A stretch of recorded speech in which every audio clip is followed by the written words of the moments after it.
This is Understanding Israel-Palestine. I am Jamie Jackson. Our subject for this episode is the First and Second Intifada in Palestine. The word Intifada in Arabic means a shaking off.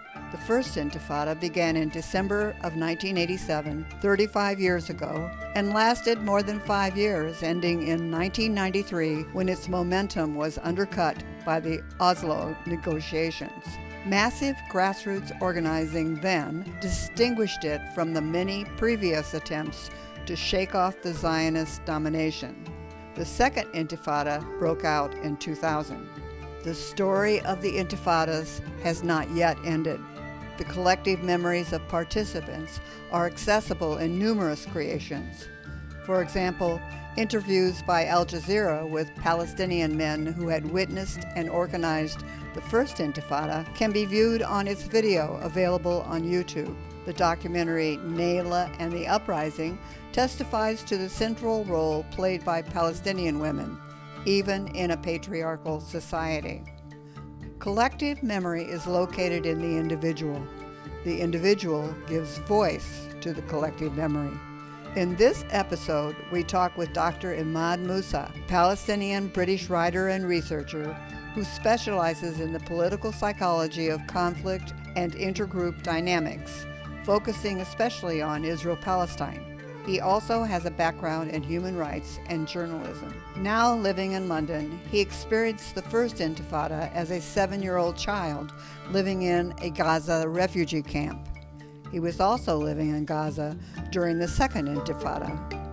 Linking the present to the past, his reflections remind us that this story has not yet ended, that it lives in the memories of those who participated or who were touched by the events, that it continues to shape the many meanings of the past for those who write or think or speak about them in the present.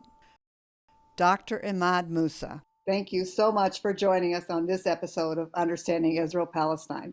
Okay, thank you for hosting me. So I'd like to begin with the story of Rayan Suleiman. Could you share that with our listeners? Oh, well, basically, that was last month. He's a 7-year-old kid from Bethlehem, and on the way back from school with his brother, I think they got involved in throwing rocks at Israeli soldiers. It's kind of routine for kids. They use it as entertainment sometimes, and the soldiers that chased them. And I think they harassed them first, and a bunch of the patrol, a group of the soldiers within the patrol, they chased them all the way to their homes. So the kids managed to escape and hide inside their home. Only few, like within an hour, Ryan was actually, his heart stopped and died. Well, doctors say that's because of fear. And he was so frightened that he could not take it anymore, that his heart just ceased. The Israelis say, no, we did not. We just talked politely to the family and asked him, please don't let your kid throw rocks at us, but that's okay. You can chase 7-year-old by a bunch of big soldiers. You can chase 7-year-old. That's okay. Under normal circumstances, if the death did not happen, nobody would have taken notice of that. But because his heart stopped and he died, basically was chased to death. That became a big story, but everything in between is basically routine for all kids who live under occupation. So how did you first hear the story, and what were your emotions when you heard this story? What are your emotions now as you're recalling it? It's hard to actually pinpoint what you feel, because this is really, I mean, there are a lot of schools of psychology there that discuss like post-traumatic stress disorder and all that. But in the Palestinian context, there is something unique about the experience, that we need some kind of different psychological approach to what's happening. I mean, it is not really common or known in psychology that there are many children who died basically chased to death. I mean, how often do you die from fear? I mean, there is a lot of schools of thought that's like, can you die from fear? No, you cannot. But others say, well, actually, you can. And because your lungs get compressed and you lose air and oxygen, the heart stops. Biologically, it's possible. Psychologically, they say it may not possible, but actually happened. So what you feel about that is that it's just typical. you wonder for how long can we live like this? We're traumatized children, became parents, then giving birth to traumatized children who will become parents. Then it's like a kind of a vicious cycle of trauma going on almost forever. We don't see a way out of that. It's not because we bring it upon ourselves. It's just there. You're born into this skewed, distorted reality, which is ironically, to some extent, you think it's normal as children. But when you grow up, you start to see actually it is not. Either if you leave the country at an early age and you think, okay, there is now I have a frame of reference I can compare. This is not normal. I lived through this is not normal. At least for me and my peers that during the first intifada, we thought it was normal, which is the Israelis, we thought it was just a game. Then we see them actually shooting children. Then the other thing is we grow up and you develop this kind of broader perspectives, with the internet and the world is open space and you see other parallels that you can actually compare. Then you start to realize even more that what kind of life have we lived through. It's actually amazing who actually survives. We managed to wade through all this distorted reality and actually reach maturity. I would say what 90% of Palestinians they have mental health problems to a certain degree, at least post-traumatic stress and all that. So you have your own childhood traumas to tell us about. Yes, I mean, like I said, for Ran Suleiman is what's different. That's not very orthodox. Is the death, but from fear. But everything in between, the chasing, the trauma, everything is just experienced by most children living under the occupation. I mean, for me, I grew up in Gaza in a refugee camp. We moved out of the refugee camp. Actually, we were forced out of refugee camp because the Israelis actually confiscated our house. And apparently, they gave my family a different piece of land in a neighborhood called Sheikh Radwan now in Gaza, in northern Gaza. And then they wanted to destroy our house in the refugee camp, so they will make a big street. The plan all along was actually to eliminate any signs of refugee in there, because this is stigma for Israel and will always be. But most of our trauma happened in the refugee camp, mostly during school time. I mean, I remember one of the most like painful memories for me and my friends at that is leaving school. Then there was a small sewage canal that was near the road in the shot refugee camp, and there was a young boy who was shot in the neck, and a bunch of Israeli soldiers surrounded around him. One of them sitting on his chest with his knee on his chest, and he was bleeding. And you can see all I remember is like a trail of blood going into the sewage. And You are for witnessing this. Yes, they would not let anybody come near, which threatening to shoot anybody would come near, including the ambulance and paramedics. Well, he was basically drained dry until he died. And for kids, I mean, we did not think of it as a trauma at the time, but we were actually angry. I think I was 11 then. And by the way, I was 11 to 10. That was 6 months. 6 months after I was shot in my arm. And but it wasn't pointed at me. Actually, it went through the guy ahead of me and hit me in the arm, the bullet. So there's a lot of festering anger in there, even for children. You don't recognize it as anger, but you think of it as a natural reaction. But after the soldiers left and left a dead body behind them, people carried the dead body and took him to his family, then to the mosque, and hell opened loose after that. People attacked Israelis, jeeps and vehicles. A lot of clashes happened because we witnessed it as children. We were on the front line of the clashes along with the young adults. Of course, parents would come looking for kids, dragging them as like at least just watch from a distance. But at that particular time, because it was one of our neighbors, everybody was very angry to the extent that my parents, my dad, and my uncles, who were very against me throwing rocks at the Israelis, were actually participating throwing rocks at the Israelis because it felt very close to home. They attacked one of us. It's no longer about actually attacking the Palestinians, but basically you killed one of our neighbors, somebody we know personally. But it's like that all the time. I mean, at school, they would barge into school sometimes, the Jeep. When they're polite, they would come talk to the headmasters, like, don't let the kids throw rocks at us. But the principal, the head teacher would say, what can I do? I can't stop them. I mean, it's basically what they're doing now, like in Qatar. Oh, they hate us. Why are they attacking us? Why are they aggressive to us? Not a single question of what did we do to deserve this? They don't even have this level of self-reflection. But it's like you need to stop it because you're a terrorist. It's always the lack of causality in their concept. It's like always starting from the story from the middle or the end, but without looking at what causes those people to be angry, what causes them to be very frustrated and want to just have revenge. Which is the funny part because they want you to take it. You're not allowed to react as a human. You're not allowed to be kind of Human. yeah. You're not allowed to have no natural emotions because if Mm. you do, you're a terrorist. I'm educating myself about all the ways in which, the century long protest against the Jews taking over Palestine. And I was surprised that, it began beginning of the 20th century.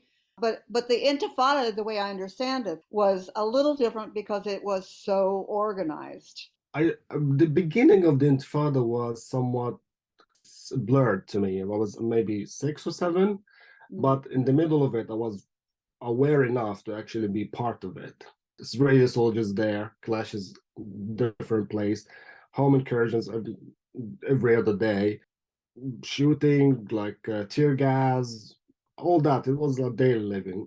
But people look back at the first Intifada with nostalgia now, compared with the second one, which was mostly armed one. A lot of people think of it as some kind of purity of revolutionary purity in a way. But I think this is something somewhat romanticized because not all of it was actually that perfect and organized. I think there were a lot of mistakes, like in the Second Intifada, like the whole revolutionary history of Palestine. A lot of mistakes, a lot of mishaps, frustrations, a lot of Israeli successes. But overall, because it took Israel by a massive surprise, because shortly before then, Israel already left Lebanon, like 4 or 5 years before then, 1982, and they kicked the PLO from Lebanon. And they thought, okay, we basically crippled the Palestinian leadership abroad. So there's no hope for Palestinians inside to actually organize themselves and do anything against Israel. Then out of the blue, they just everything erupted. And they actually underestimated the level of oppression that was happening there, and also underestimated how far people were going to go to actually stand up to the occupation. I think they underestimated the extent to which Palestinians were capable of pushing back. Exactly. Yes. Yeah.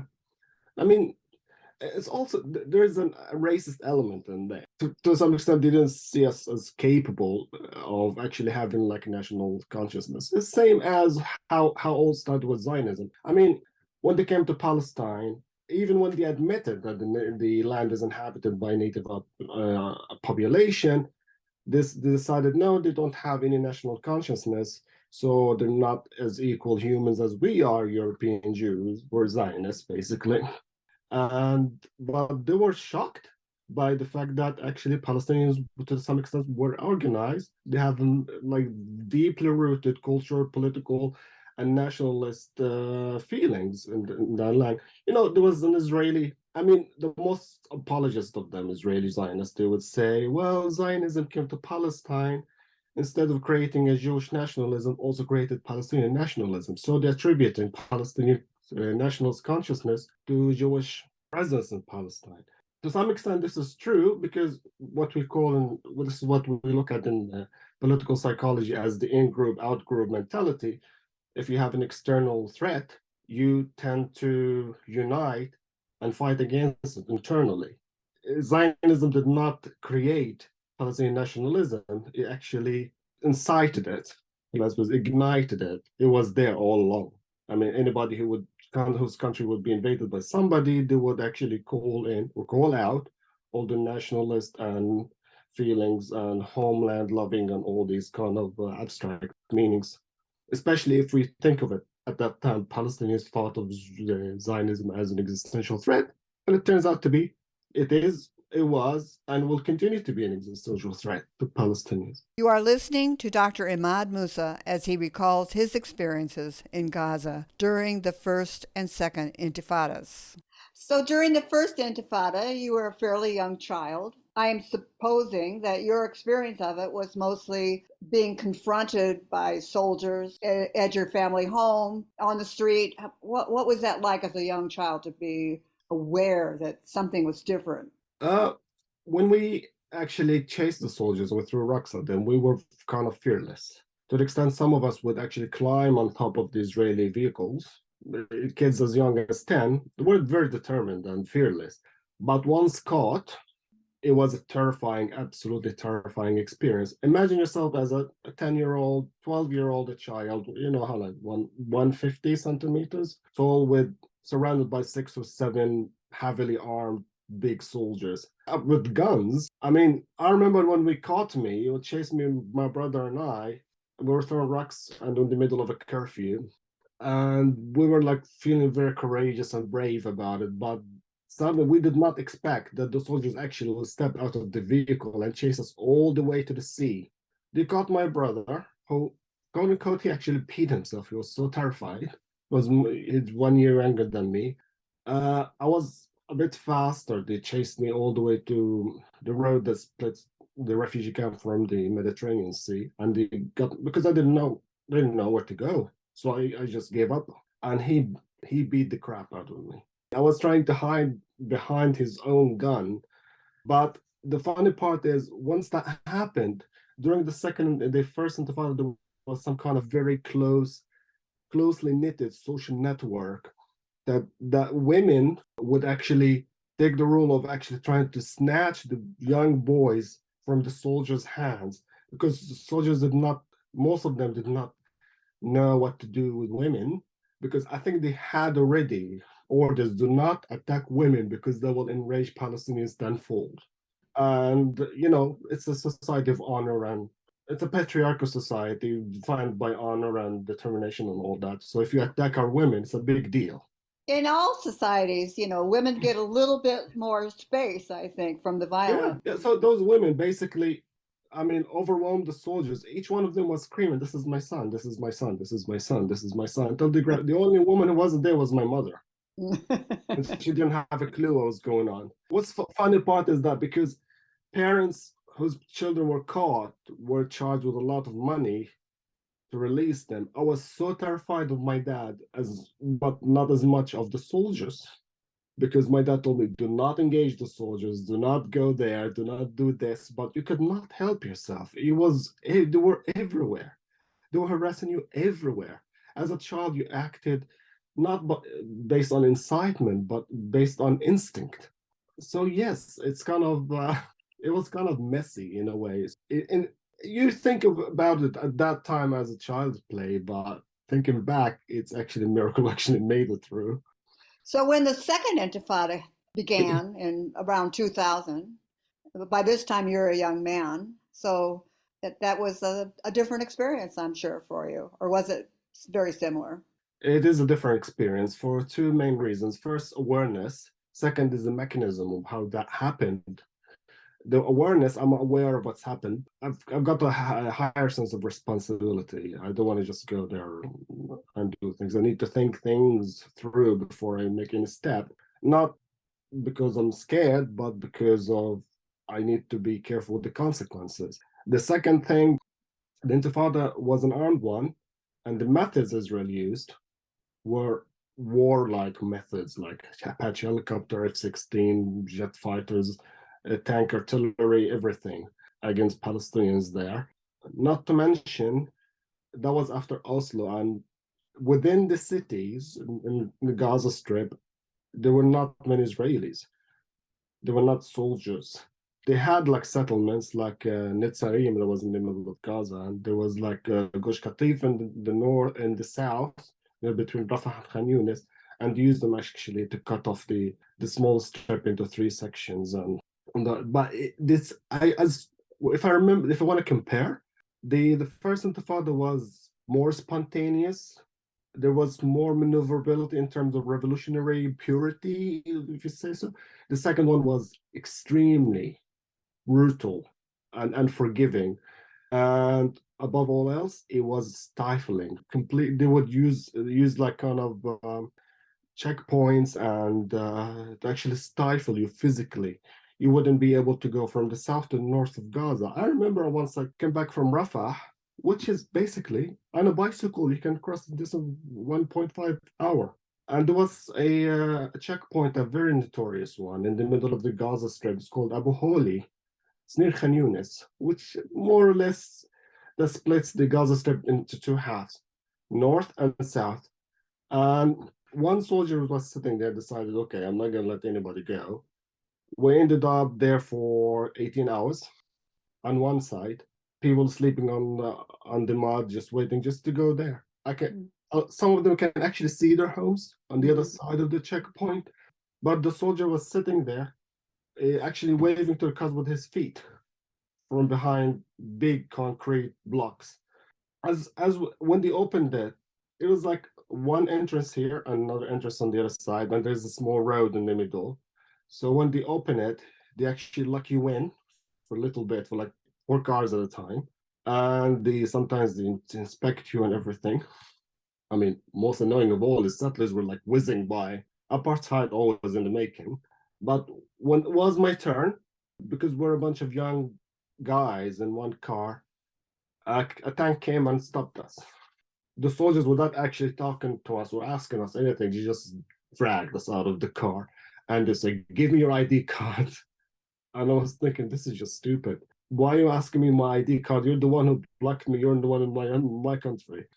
And basically, this comment landed me 2 days in a room I've never seen, hadn't seen the light. And then you just let me go. Believe it or not, they let me go in the middle of the night in an open area where a lot of resistance men hiding. So hadn't I, if I were unlucky, they would have thought this an Israeli coming to us. They would have opened fire at me. So they were playing games. They're just psychopathic games. I was, I don't know, 19 then or 20 or something like that.